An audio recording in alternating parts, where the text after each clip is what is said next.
Hi guys, welcome to my channel, Retracing My Africa in the Diaspora. Karibu sana. Thank you so much for choosing to come and listen to my presentation today. If you're a new subscriber, I would like to make a special welcome to you and hope that you'll consider subscribing to my channel. If you are returning, thank you so much for being loyal and always returning to watch my videos. Now, in today's video, I'm going to be talking about vaccination.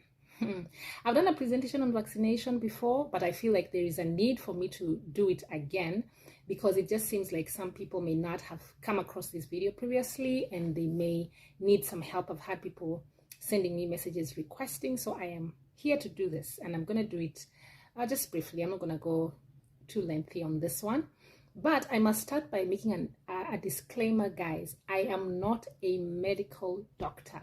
I'm sharing this information based on my knowledge as I have gone through the green card process. And so I'm sharing this information based off of my own experience so that if you have questions that are medical in nature, you may need to consult a healthcare provider near you, okay? So having said that, guys, what vaccinations are you going to be needing to do as you prepare for your immigration to the United States of America? In today's presentation, I'm focusing on vaccines that adults need. Yeah, so you will need a number of vaccinations. You'll need to do COVID-19. And if you already had your first and second dose, because there's somebody asked me, like, what if I've already done my first and second dose and this was 2 years ago? Do I still need to get vaccinated? I say yes, you will need to do a booster dose. This is mandatory. Yeah, and if you don't do it, if you go to the International Organization of Migration, IOM, for medicals, they will request for your certificate. And if they notice that you've only done the first and second dose and haven't done the booster, they'll give it to you there. So you must as well just get the booster. It's free. Yeah. So COVID-19, number one. And number two, you will need to do the influenza type A and type B vaccine. They're actually a combination of vaccines, so that it's just given as a one shot, and that's it. Okay, so you do COVID, then you do the influenza shot, and then you will need to do MMRV vaccine. So the MMRV is the measles, mumps, rubella, and varicella. This particular vaccine is interesting because it's a vaccine that most of us were born and bred in Africa. We received this vaccine as children. But the problem is,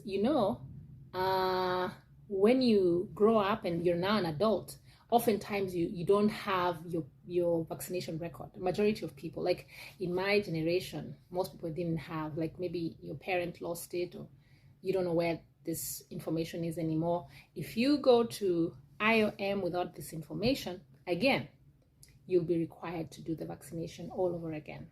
So it's either you provide the evidence of having been vaccinated or they will vaccinate you. As for me, I was a bit tricky. I didn't do this particular vaccination because I did a lot of research, background research on vaccination prior to embarking on this journey. So what I found out was that I could do what you call an antibody testing for MMRV. So the antibody testing is that you go to the lab and they do some blood work, they draw some blood and run a test to establish if you have ever had exposure to these four diseases. And for me, I remembered when I was a child having chicken pox. I remember having these things, even mumps. Like, I do have a really sharp memory of my primary school days and as a child.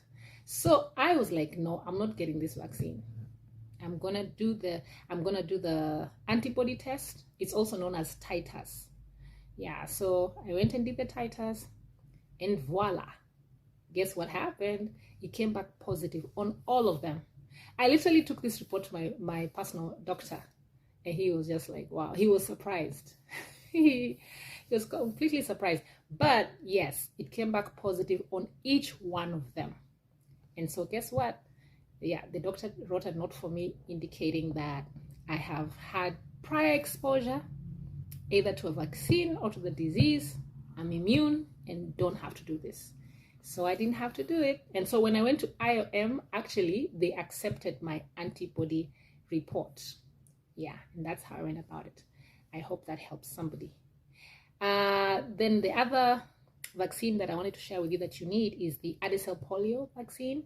Now, Adicel Polio is a combination of vaccines.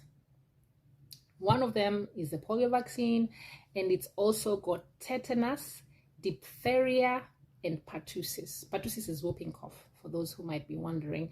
Diphtheria is it's a bacteria that can cause very serious respiratory problems that could even lead to death. This is usually given to children as well. Now, I did try to look for a health facility that, this was in Nairobi in Kenya, by the way, for those who don't know. I did try to look for a health facility that does antibody testing for polio, because I knew I had gotten the polio injection as a child. But I only found one institution. It was KEMRI, the Kenya Medical Research Institute. And even then, they did not have the resources to run an antibody test on me. Plus, I don't think it's admissible. Because I have also looked up what is admissible in terms of the serology tests. And the ones I found was MMRV, for the US Embassy, that is. I found that they accept the MMRV and they also accept hepatitis. But polio, I did not see that listed. So I would not encourage it. Plus, antibody testing, guys, it's not so cheap as well. It depends. I had to do a lot of shopping around town. I went to so many different labs looking for this information and how much they charge. Yeah, so for some people, maybe they just be like, oh, I might as well just do the injection. But if you want to reduce on the number of injections that you receive, then this might be the path for you to take. Yeah, so, and then hepatitis B, of course, is the other vaccine that you will need to take. So if you are going to be applying for a green card and you're embarking on your vaccination process, I am just repeating this. You will need to do COVID-19 vaccine, influenza type A and B, MMRV, which I've said is measles, mumps, rubella, and varicella. And then you will also need to do the Adicel polio vaccine and hepatitis B. Yeah, those are the vaccines you'll need. Now, guys, if you have seen my recent shot, I did mention that it takes a kind of like 6-month period for you to complete your hepatitis B vaccination. So you may want to start with hepatitis B, because the way it's given, it's so you get one shot, and then after 30 days, you get another shot. And then after 6 months from the first shot you received, you get the last shot. That's how they give it. And I'm not saying that you must do all of these 3 shots. I did 2 because it just depends on how quickly your interview comes up. So for example, the guys who are in the low case numbers range and have to be maybe the first ones to get interviewed, sometimes they've not been able to do all the way through till the 6-month period, but they at least might be able to do the first 2. Although I encourage you, if you're in a position to do this, to do it. Yeah, you know, vaccination is also expensive. So sometimes people are not able to do all those vaccines at once. I understand that.